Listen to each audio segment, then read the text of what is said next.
지난주에 주일날 첫 번째 룻기 말씀 1장에 대해서 나눈 이후에 지난 월요일부터 아침마다 5번에 거쳐서 또 계속해서 본문들을 살펴왔고요. 오늘은 오늘 아침 본문이기도 한데요. 오늘 저녁에 전체 내용을 요약하면서 나누고 이 말씀 좀 의지해서 같이 기도하는 그런 시간이 되었으면 좋겠습니다. 우리가 룻기 1장을 같이 살펴봤을 때 룻기 1장에는 죽음의 그림자가 그 어둠이 가득 드리운 장이라는 걸 살펴보았습니다. 이방신을 섬김으로 말미암아 베들레헴, 즉 떡집에 떡이 떨어져 버린 기근이 그 땅에 닥친 것이죠. 그리고 엘리멜렉, 나의 하나님은 왕이십니다라고 고백하는 사람이 도리어 그가 하나님의 나라, 그 땅, 베들레헴 땅을 버리고 이스라엘 땅을 버리고 또 자기의 민족을 떠나서 그리고 자신의 하나님을 왕으로 모시지 않고 저 모압의 신에게 피신가는, 그래서 하나님의 나라를 그냥 버리고 떠나는 그 엘리멜렉의 모습을 또한 살펴보았습니다. 그 결과는 굉장히 비참했죠. 하나님을 떠난 인생의 비참함이 1장에 가득했던 걸 봅니다. 자식도 죽고 그리고 엘리멜렉 본인도 죽음으로 그 인생이 맞춰진 걸 봤습니다. 그럴 수밖에 없는 현실이었죠. 그리고 이제 남겨진 나오미가 이제 드디어 회개하는 장면, 즉 그가 회개할 때의 메시지는 뭐였냐면 하나님께서 자기 백성에게 양식을 주셨다, 은혜를 베푸셨다는 소식을 듣고 마치 탕자가 아버지께 돌이키는 것처럼 그 삶도 돌이켜서 나아갔다는 것을 우리가 살펴보았습니다.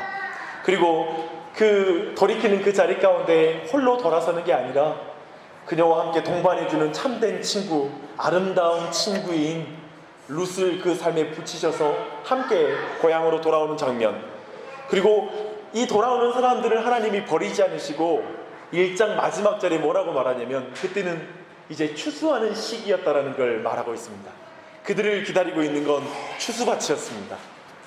소망을 끊지 않으신 거죠. 그리고 2장으로 이어졌습니다. 2장에서 그들을 기다리는 또 하나의 인물이 있는데 보아스라는 사람이 그들을 기다리고 있습니다. 룻기 2장은 룻과 보아스의 만남을 통해, 사실 보아스라는 이름의 뜻이 그에게 능력이 있다라는 뜻으로 유력한 자라고 불리는 사람이었는데요, 바로 그 보아스, 유력한 자는 누구인가라는 것을 보여주는 장이기도 했습니다. 그저 물질이 많기 때문에 유력한 자가 아니라 그 지역에서 장로의 위치에 있기 때문에 유력한 자가 아니라 그가 하나님의 언약 안에 하나님의 말씀에 충실한 자였기 때문에 하나님을 경외하는 자가 가지고 있는 그 유력함을 명백하게 보이는 것이 2장 내내 보이는 장면이었습니다. 그는 모압의 소녀를 볼 때 그 유력함은 어떻게 드러나냐면 모압의 소녀를 볼 때 외모를 취하는 게 아니라 그 안에 있는 참 신앙을 볼 수 있는 그런 영적인 눈이 있다는 게 유력한 자의 첫 번째 모습이었고요. 그리고 그녀를 볼 때 그녀가 어떤 동기로 그 땅에 와 있는지를 하나하나 칭찬해주고 그 마음의 본심을 읽어주는 그 말을 통하여 그 언어 안에 유력한 자로서의 권세가 있음을 또한 드러냈습니다. 또한 그 작은 소녀가 얼마나 연약하고 쉽게 해를 당할 것을 알고 그를 보호해주는 장치를 마련하고 또 그에게 풍족한 또 양식을 더욱더 나눌 수 있도록 그 이삭을 뽑아서 주라고 말하는 장면에서 공급과 보호를 이루는 그런 진정한 유력한 자, 이 세 가지, 볼 줄 알고 그리고 말할 줄 알고 그리고 나눌 줄 아는 그런 유력한 자로서의 모습이 바로 보아스라는 인물이었던 것을 살펴보았습니다.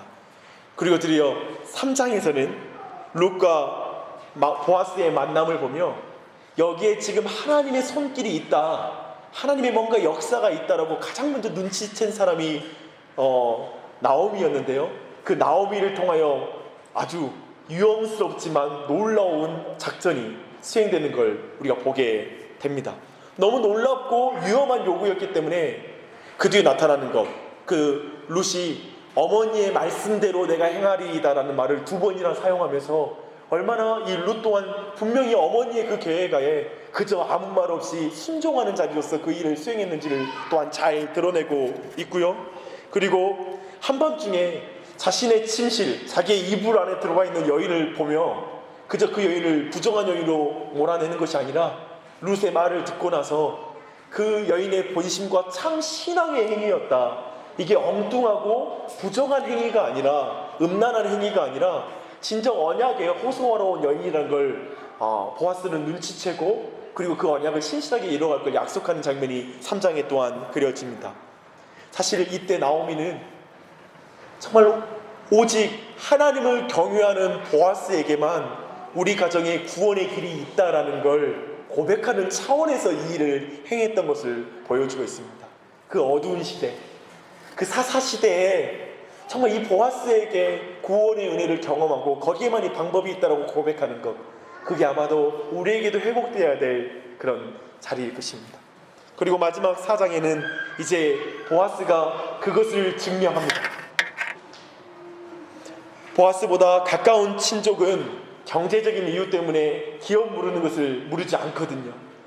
하지만 나오미와 룻, 죽은 자들의 기업을 이어주는 역할을 보아스는 감당합니다. 우리가 잘 아는 그 고엘이라는 그 기업 무르는 자, 고엘이라는 제도가 있잖아요. 이 두 가지는, 특별히 고엘 제도는 두 가지로 이루어집니다. 이제 빈궁한 가운데 자신의 땅을 다른 사람에게 저당 잡히고 돈을 빌렸었을 때 이것을 다시 회복시켜주는 것, 대신 빚을 갚고 땅을 돌려주는, 이 회복을 해주는 재산적인 회복과, 또 한 가지는 아예 아이가 없이, 아들이 없이 죽어졌을 때, 그 대가 끊겼을 때 그 사람의 이름으로 계속해서 그 생명이 이어질 수 있도록 도와주는 장면이죠. 근데 이 기업 무르는 제도 자체는 무엇이냐면, 하나님께서는 죄인이 그 죄로 말미암아 그의 족보가 멈춰지는 걸 원치 않으시고 계속 이어지기를 원하시는 하나님이라는 걸 드러내는 것이죠. 그래서 여기에 대한 영어 번역이 redeem입니다. 우리가 알고 있는 redeemer, 즉 구세주라는 표현이죠. 즉 이 사람은 어떤 kinsman redeemer라고 하는데요, 친족 구세주라고 말할 수 있는 것이죠. 그래서 도저히 절망 가운데 스스로는 회복할 수 없는 자를 회복하는 제도가 바로 이 고엘이라는 제도인데요, 사실은 이 고엘이라는 제도를 직접 수행하는 사람의 입장에서는 이득될 게 없습니다. 왜냐하면 빚 갚아주고 그 집안 사람의 이름으로 재산이 계속 이어지게 해주는 것이기 때문에 나와는 상관이 없는 것이죠. 하지만 하나님께서는 이스라엘 백성에 이 제도를 주셨습니다. 왜 주셨겠습니까? 이스라엘 백성 어느 지파도 끊어지지 아니하고 하나님의 약속을 계속 이루어갈 수 있도록 서로 함께 공동체를 이루어가도록 하나님이 부르셨던 것이죠. 그런 측면입니다. 그런데요, 이 일을 수행했을 때 보아스를 향하여서 오늘 마지막으로 살펴보고 싶은 것은 축복하는 세 가지가 있습니다. 이제 장로들이 축복하고 여인들이 축복하는데요, 그 세 가지의 축복을 우리가 보고 이 성경적인 축복을 오늘 함께 기도하는 이 밤이 되었으면 좋겠습니다. 첫 번째 복은 이러합니다.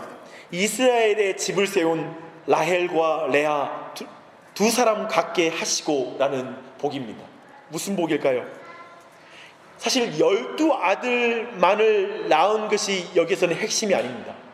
이 라헬과 레아를 통해 야곱으로부터 이제 아이가 12명이 세워지고 12지파가 만들어지는데, 단순히 12지파가 세워진 것으로 끝나는 것이 아니라 12아들의 기업은 끊어지지 않는다라는 거예요. 심지어는 첫째 아들이 아버지의 서모인 비라와 이 간통을 했을 때에도 이 르우벤이 그 지파에서 이스라엘의 언약에서 끊어지지 않는다라는 거예요. 끝까지 그들을 하나님이 지켜나가시는 것이죠. 자손이 끊긴다는 것은 12지파를 통한 하나님의 언약이 끊기는 것이죠. 그래서 그건 저주입니다. 그래서 결국 12지파가 철저히 하나님을 떠났을 때에도 하나님은 나중에 사람의 모습으로 이 땅에 오셔서 예수 그리스도로 참된 구원자, The Redeemer로 이 땅에 오신 예수 그리스도는 결국 그 죄인, 끊어질 수밖에 없고 죽을 수밖에 없는 그 족보를 다시 이어가는 영적인 이스라엘을 일으키시는 그 일 가운데 결국 언약을 완전하게 성취해 나가신 걸 볼 수 있습니다. 그렇게 지금 그 보아스와 룻을 축복하는 장면에서는 결국 예수 그리스도를 통하여 결코 이 12지파 그리고 이 언약의 자손은 결코 끊어지지 않는다라는 걸 강조하고 있는 것입니다. 이 복을 받는 거예요. 이해되세요?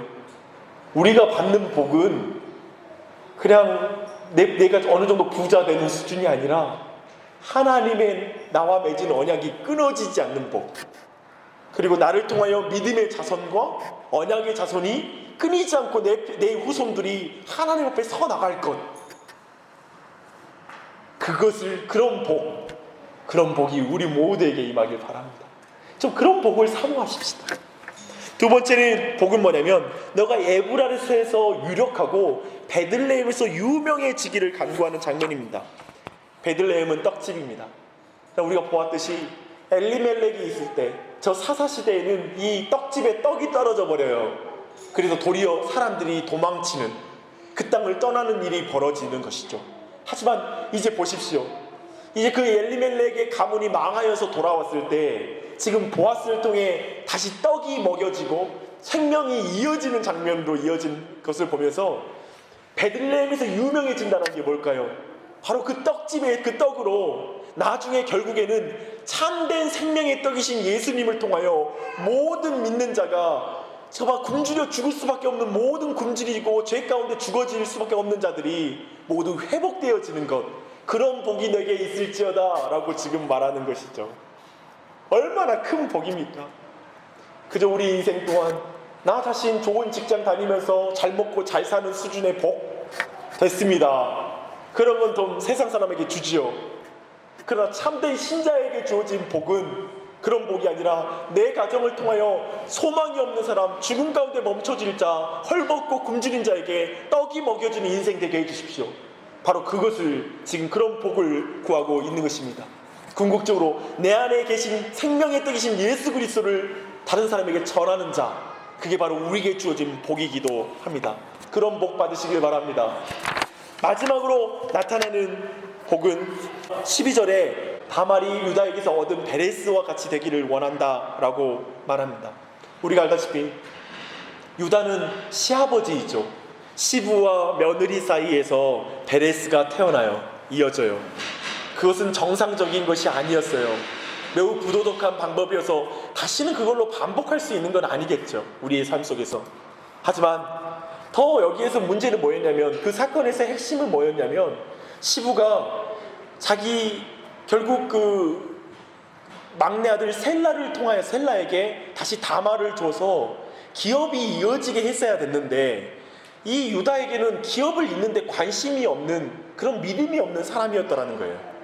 그 측면에서 성경은 도리어 이 다말의 부도덕한 행동임에도 불구하고 그를 통하여 그 대가 이어지도록 허락하고 특별히 그녀를 죽이거나 하지 않으세요. 그저 하나님이 그걸 넘어가세요. 물론 그 행위 자체가 옳다라는 의미는 아니에요. 하지만 그걸 통하여 하나님은 베레스를 낳게 하셨다라는 거예요. 그렇게 하나님의 역사는 이루어집니다. 다말을 통해 족보가 이어집니다. 유다는 며느리 다말에게서 베레스와 세라를 낳습니다. 살몬은 저 여리고성의 창녀인 라합이라는 가나안 여자 사이에서 보아스를 얻습니다. 보아스 역시 모압 여인 루색에서 오벳을 낳습니다. 그리고 인간적으로 이어질 수 없는 족보가 계속 이어지는 거예요. 그리고 도저히 들어올 수 없는 사람을 통해 대가 이어지는 거예요. 나중에 다윗은 또 다른 사람의 아내인 누구죠? 우리아의 아내를 통하여 또 이어집니다. 이런 모든 게 지금 뭘 말하려고 하는 걸까요? 도저히 연결될 수 없는 인생들을 예수님께 연결하는 거예요. 도저히 예수님께는 붙일 수 없다, 접붙일 수 없다라고 생각하는 모든 인생들을 예수님께 접붙여서 이 죽을 수밖에 없는, 그리고 사망밖에 없는 인생이 이 예수를 통해서 회복된다 라는 걸 말하고 있는 거예요. 합력하여 선을 이루시는 하나님, 그들의 가치 때문이 아니라 그들을 통하여 가리키는 예수 그리스도를 드러내기 위하여 또 참된 구원자이신 예수님께 연결하시는 것을 계속해서 예수님의 족보 안에 세워나가고 있는 것이죠. 지금 그렇다면 여기에서 베레스와 같이 되기를 원한다라는 축복은 무엇입니까? 끝까지 너의 삶을 지켜 예수께 붙여진 인생 되길 바란다. 어떤 일을 겪을지라도 어떤 상황 속에서도 결국 그분께 접붙여진 인생으로 하나님이 책임지는 인생 되기를 바란다. 하나님께 붙잡힌 인생 되기를 바란다. 이게 성경이 말하는 축복이라는 것이죠. 이게 복이지요. 다른 복을 구할 수 없지요. 사랑하는 여러분, 오늘 이 시간 이 복을 구하십시다. 이 세 가지 복, 우리가 하나하나 기도로 옮기면서 하나님 앞에 좀 자신 안에 다시 한번 이 복에 대한 사모함이 일어나길 바라고요. 그 복 안에 우리의 가정이 회복되어지고 우리 교회와 여러분의 삶의 지경들이 회복되어져 하나님께 영광 돌리기를 바랍니다.